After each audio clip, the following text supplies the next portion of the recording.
Hola, ¿qué tal? ¿Cómo les va? Mi nombre es Nicolás Fernández de Escobar, soy hematólogo y oncólogo pediatra y trabajo en las unidades de trasplante Sanatorio Anchorena, el Hospital Gutiérrez, Fundación Favaloro. El tema del que les voy a hablar es manejo de la inmunosupresión post-trasplante en pediatría. Como ustedes saben, uno de los principales desafíos en el trasplante alogénico es tratar de evitar la morbi-mortalidad que está asociada a este procedimiento. Y dentro de estas complicaciones, la más importante, o al menos una de las más importantes que va a contribuir a esta morbi-mortalidad, es la enfermedad injerto contra huésped. Una de las particularidades que tiene la población pediátrica es que a veces nos resulta difícil encontrar trabajos que hablen acerca de este grupo etario. Hay variabilidad considerable en los enfoques del manejo de la enfermedad de injerto contra huésped, sobre todo entonces en pediatría. Por lo que para nosotros resulta muy importante poder tener guías internacionales, guías nacionales, y ahí es donde entonces el EBMT, grupos internacionales de manejo de pacientes con leucemia, nos dan una mano. Ya lo hicieron en el 2014 con guías que nos han servido y mucho, y por suerte estas guías fueron actualizadas ahora en el 2020. Y bueno, es un poco mi placer ahora es presentarles y contarles cómo nosotros tomamos estas guías para el manejo cotidiano en los lugares donde yo hago trasplante, en este caso halogénico. Este es un poco la presentación de ese trabajo que seguramente van a poder, si ya no lo leyeron, van a poder leer. Yo voy a ir poniendo a lo largo de cada recomendación la cita bibliográfica de donde surge.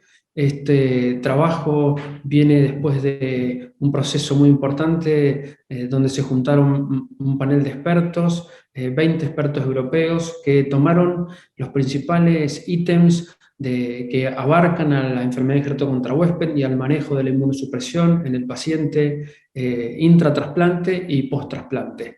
Hay entonces de estas ítems se destacaron 38 en particular, en donde se trató de buscar un consenso, por supuesto, primero del 100%, pero en algunos casos del 95% o del 80%. Y en base a eso, como van a ver en la siguiente slide, se le dio a esta guía 4 grupos, 4 entidades que son una recomendación podía obtener la categoría 1, esto es un nivel de evidencia muy alto, donde en el consenso de los 20 expertos se llegó al 100%. Después existe la categoría 2A, el nivel es un poco más bajo, y si bien hay un consenso del 100% entre los expertos, la manera en la que se estudió el tema, las conclusiones que se sacaron, son en estudios de menor categoría, como ensayos aleatorios más pequeños, ¿no? Después existe la categoría 2B, esto es un nivel aún más bajo de evidencia, y acá el consenso en el panel de expertos alcanzó solamente entre el 80 al 100%, por supuesto, y después de hacer una segunda ronda de discusión y de trabajo.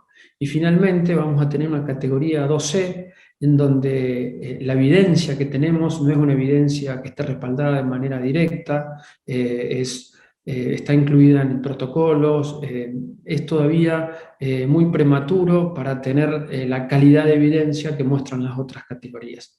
Entonces ahora yo me voy a manejar con cada una de estas recomendaciones y les voy a comentar cuál fue el nivel de evidencia, siempre hablando del manejo de la inmunosupresión en el trasplante. Primero quería poner una foto de este hermoso gráfico que nos muestra cómo nosotros podemos tener pacientes en el setting de post-trasplante halogénico que tienen, por un lado, enfermedad de injerto contra huésped aguda, por otro lado tenemos pacientes que tienen enfermedad de injerto contra huésped crónica, y ahí nosotros todos los que hacemos trasplantes conocemos manifestaciones clásicas de la forma aguda, en la piel, en el intestino, en el hígado, y conocemos manifestaciones clásicas del graft crónico, por ejemplo, en el pulmón, con la bronquiolitis obliterante, en la piel también, en la boca, en los ojos. Pero hay que tener en cuenta y esto es lo lindo de este gráfico, que tenemos pacientes que tienen un overlap en las manifestaciones, ya sea porque tienen síndromes de yuxtaposición, con manifestaciones de agudo, con manifestaciones de crónico. Hay manifestaciones que son atípicas para cualquiera de las dos entidades, y entonces una manera de mencionar por la etapa en la que está pasando nuestro paciente, o de dónde viene, cuáles son sus antecedentes, es este segundo gráfico, en donde si ustedes ven, a la hora de pensar en H agudo, nosotros vamos a tener uno de comienzo clásico, antiguamente referido como en los primeros 100 días post-trasplante, en donde tenemos pacientes que hacen la manifestación, pero más allá del clásico empiezan a aparecer otras opciones, que es el de tener un H agudo tardío, en donde el comienzo puede ser tardío, en donde lo que puede existir es recurrencia de las manifestaciones, o en donde puede existir persistencia. Y la manera de titular esta entidad de H agudo como clásico, como tardío, como recurrente, como persistente, es una manera también de poder entender, discutir los pacientes y tomar mejores decisiones terapéuticas. Lo mismo va a pasar con el H crónico, en donde nosotros podemos ver que tenemos pacientes que hacen un H crónico de novo, es decir, que no hubo antecedentes de H agudo. Tenemos pacientes que tuvieron antecedentes de H agudo y este quedó quiesciente, sin manifestaciones hasta que vuelve a aparecer. O tenemos pacientes que tienen un H agudo activo al momento de desarrollar un H crónico, y entonces la definición de progresión o progresivo. Fíjense cómo todo esto nos ayuda entonces a conocer mejor los pacientes que estamos viendo. Así entonces también tenemos que tener en claro cuál es nuestra clasificación por afectación de órganos, ya sea el estadio, ya sea el grado. Por supuesto que todos ustedes lo saben, yo lo pongo para que puedan detenerse un segundo en las manifestaciones clásicas del H agudo a nivel de piel, y los diferentes estadios del 0 al 4 a nivel del intestino y a nivel hepático también. Ahí difiere, o sea, ahí cambia intestino alto a intestino bajo, que también es una buena manera de clasificarlo. Y así, en base a eso, tenemos grados del 0 al 4 también. Y ahí está la cita bibliográfica de donde se toma esta recomendación internacional para que todos hablemos el mismo idioma. Lo mismo pasa, y yo no les puse acá, la extensa guía de manejo del H crónico, donde podemos ver que vamos a tener pacientes leves, moderados o severos, dependiendo del órgano afectado, y también en algunos casos, como en el pulmón, de qué órgano está afectado para categorizarlo. Entonces, en base a esto, nos movemos a las recomendaciones de este importante trabajo que tiene grados de recomendación y en estas categorías que yo les mencioné. Vamos a ver, por ejemplo, la primera, todo va a tener que ver con la profilaxis del H. Si hablamos de la ATG, el panel de expertos recomienda su uso en la profilaxis, tanto del trasplante alogénico no relacionado como en el trasplante alogénico relacionado. ¿Sí? Esto es categoría 1, es la categoría más alta. Fíjense qué importante tener en cuenta esta recomendación. En el caso de hacerlo en el trasplante alogénico relacionado con donante full match, acá la categoría baja un poquito. La categoría 1 es para no relacionado, la categoría para relacionado o en paciente con alto riesgo de H o en paciente que hace como fuente sangre periférica es categoría 2B. Y ahí abajo también yo les pongo las citas bibliográficas de donde surge esta recomendación. Así, los expertos también recomiendan el uso de metotrexato, preferentemente en combinación con cualquiera de los dos inhibidores de calcinurina que conocemos, tacrolimus o ciclosporinas, en pacientes que hacen acondicionamiento mieloablativo. ¿Sí? Esto es para, obviamente, evitar el H. Y obtiene la categoría 1. Si vemos en la siguiente, con respecto al metotrexato, este es recomendado por encima del mofetil-micofenolato en los trasplantes halogénicos cuando el régimen es mieloablativo. Acá en la categoría 1, ya que hay varios metaanálisis y estudios retrospectivos que han demostrado que la incidencia de H grado 3 y 4, los grados más avanzados de H, son mayores con mofetilmicofenolato y ya sea ciclosporina o tacrolimus que con metotrexato y ciclosporina o tacrolimus, aunque la incidencia de esos trabajos del H grado 2 y 4 es la misma. La categoría entonces es 1 para usar metotrexato en el régimen mieloablativo. El mofetilmicofenolato se utiliza de preferencia para regímenes mieloablativos, por ejemplo, si existe una contraindicación o si necesita un engrasme más rápido. Y eso obtiene una categoría 2A. Y a la vez también el mofetilmicofenolato se utiliza de preferencia para pacientes que hacen acondicionamientos no mieloablativos o acondicionamientos de dosis reducida. Y obviamente estos expertos nos recomiendan usar el mofetilmicofenolato sabiendo que no hay trabajos que hayan comparado uno versus otro en el caso de trasplantes con régimen no mieloablativo.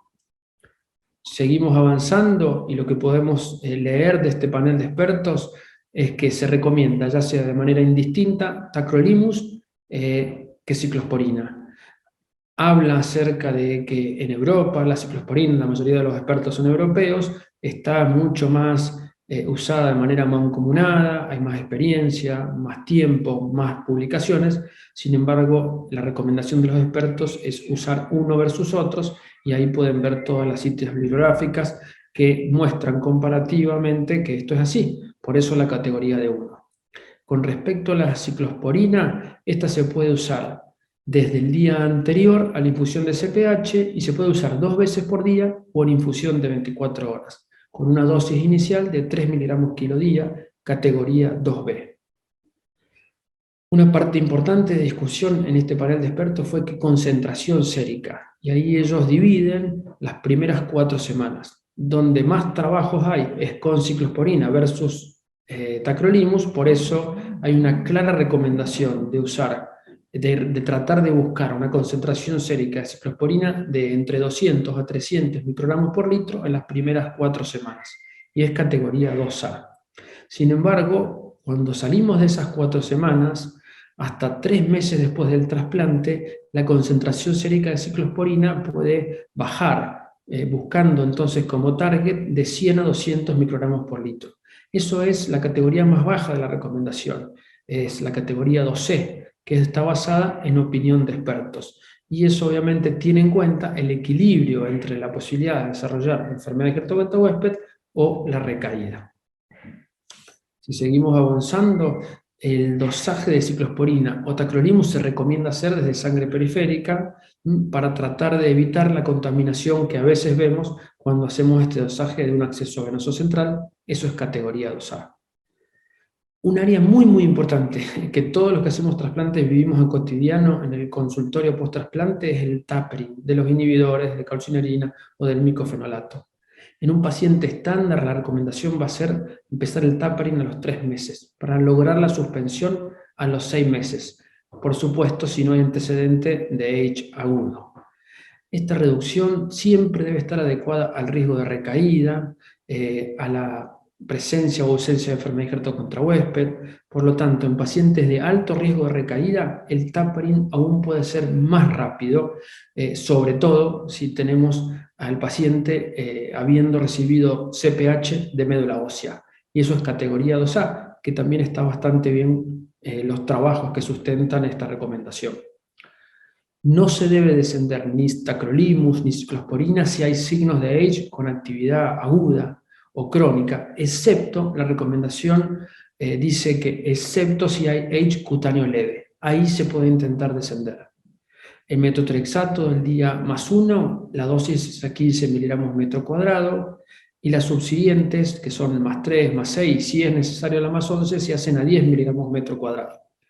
La leucovorina a 15 miligramos metro cuadrado, se hacen 3 dosis luego del día +1 y 4 dosis del 3, 6 y 11. Todo esto es categoría 2A, y abajo también pueden ver los trabajos que sustentan estas recomendaciones. Seguimos con profilaxis. No se recomienda la combinación de inhibidores de los receptores de calcineurina ni el uso de sirolimus por los escasos datos que existen hasta la fecha. Las dosis de mifetilmicofenolato es de 15 miligramos kilodosis 3 veces por día. categoría 2A. El micofenolato, la recomendación es de usarlo 30 días en halogénico relacionado y 2 a 3 meses en halogénico no relacionado. Este tapering, comenzarlo en esos tiempos, puede adelantarse si el riesgo de recaída es importante, y eso es categoría 2B. Y finalmente, la dosis de ATG es de 2.5 a 5 miligramos kilo en donantes full match y de 4.5 a 6 miligramos kilo en donantes no familiares. Las dosis más altas, por supuesto, se asocian con más riesgo de infección, y esto es categoría 2A. Avancemos entonces a una segunda parte, que ahora es el tratamiento del H. Ya hablamos de profilaxis, ahora vamos a tratamiento del H. Para empezar el tratamiento, uno lo puede empezar en H agudo basándose en signos clínicos. Obviamente la guía sugiere hacer biopsias, pero el tratamiento no debe esperar a la histología, sino que con los signos clínicos podemos empezar. Eso es categoría 2C, yo lo dije hace un ratito, eso es opinión de expertos y pasa muy cotidianamente. El tratamiento sistémico se recomienda con meprednisona o metilprednisolona a 2 miligramos kilo día cuando el grado de SH es mayor o igual a 2, y eso es categoría 1. Cuando un paciente tiene un grado 2, pero con compromiso cutáneo aislado o con compromiso gastrointestinal alto, podría utilizarse tratamiento sistémico, pero a 1 miligramo kilo dosis. Ahí hay dos trabajos importantes que obviamente prueban esta opción terapéutica con éxito, categoría 1. No se recomienda la reducción de la corticoterapia en los primeros 7 días, y eso todos los que hacemos trasplante lo sabemos. Esperamos hasta los 7 días para ver la respuesta en nuestro paciente. Si hay respuesta, se puede comenzar el tapering de corticoides de manera lenta, buscando llegar al 10% de la dosis recién a las 4 semanas, al mes de tratamiento. Y por supuesto, en los pacientes no respondedores se definen como refractarios y ya se empieza a pensar en una segunda línea de tratamiento, categoría 1. ¿Se puede usar corticoides tópicos? Sí, en la piel para H grado 1, opinión de expertos, categoría 2C. ¿Se puede usar budesonide? Sí, hay estudios que han demostrado la efectividad de este corticoide oral no absorbible versus placebo. La dosis es de 9 miligramos día, también se puede usar beclometasona, 2 miligramos 4 veces por día, y se usa junto a los corticoides sistémicos en casos de H agudo con compromiso gastrointestinal. Importante calidad en la categoría 1. Se puede usar segunda línea de tratamiento en pacientes refractarios al corticoide, pero por supuesto, y este es un punto clave en el que a veces nosotros estamos en una encrucijada, porque no es que no sabemos qué hay que usar, lo que sí no sabemos cuál de todos usar. ¿Por qué? Porque la categoría es opinión de expertos, porque la categoría es 2C, y lo que recomiendan las guías es que cada institución o cada grupo de trasplante, como puede ser el grupo argentino, tenga pensado una opción que sea de alguna manera repetida o dentro de un estudio clínico para hacer tratamiento con segunda línea. ¿Con qué tenemos a mano en la Argentina? Tenemos sirolimus, tenemos ruxo, tenemos micofenolato, tenemos vedolizumab, tenemos fotoféresis extracorpórea. Yo conozco algunos casos de trasplante de microbiota fecal, por supuesto que tenemos ATG si no se usó antes. Todas esas opciones son el arsenal que disponemos para la segunda línea. Vamos a H crónico. La decisión de empezar tratamiento en un paciente con H crónico debe poner en la balanza síntomas del paciente, severidad de acuerdo a la clasificación del NIH, de dónde viene, a dónde va, el riesgo de PTLD, el riesgo de recaída y qué quimera tiene ese paciente. Toda esa bolsa hace que la categoría sea 2C, opinión de expertos. La primera línea es el corticoide, categoría 2A. Se recomienda agregar igualmente otro inmunosupresor, nosotros por ejemplo con el tacrolimus, algunas veces con la ciclosporina, algunas veces con el sirolimus, categoría 2C, opinión de expertos. La dosis del corticoide de meprednisona es 1 miligramo kilo día. Si el paciente ya está recibiendo corticoides a una dosis mayor a 1 y también ciclosporina o tacrolimus y desarrolla el crónico, no hay una terapia convencional de segunda línea. Se sugiere en esos casos cambiar el tratamiento inmunosupresor y preferiblemente dentro de un trial, categoría 2C. El tiempo mínimo para observar una respuesta en un paciente que se hace tratamiento por H crónico, 1 mes, categoría 2C.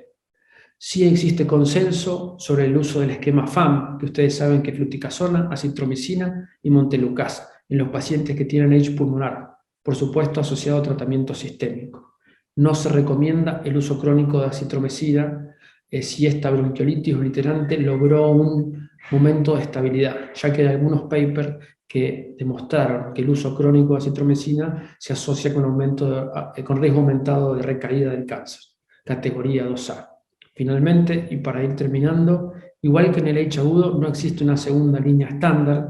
Cada centro, otra vez, debe tener su guía institucional y, en lo posible, dentro de un estudio clínico, categoría 2B. Y finalmente, las opciones disponibles para el tratamiento del H crónico son sirolimus, ruxo, tacrolimus, ciclosporina, micofenolato, fotoféresis extracorpórea, ITK, rituximab. Desde ya, muchísimas gracias. Adjunto mi mail de trabajo para quedar a disposición ante cualquier inquietud o pregunta. Un saludo grande.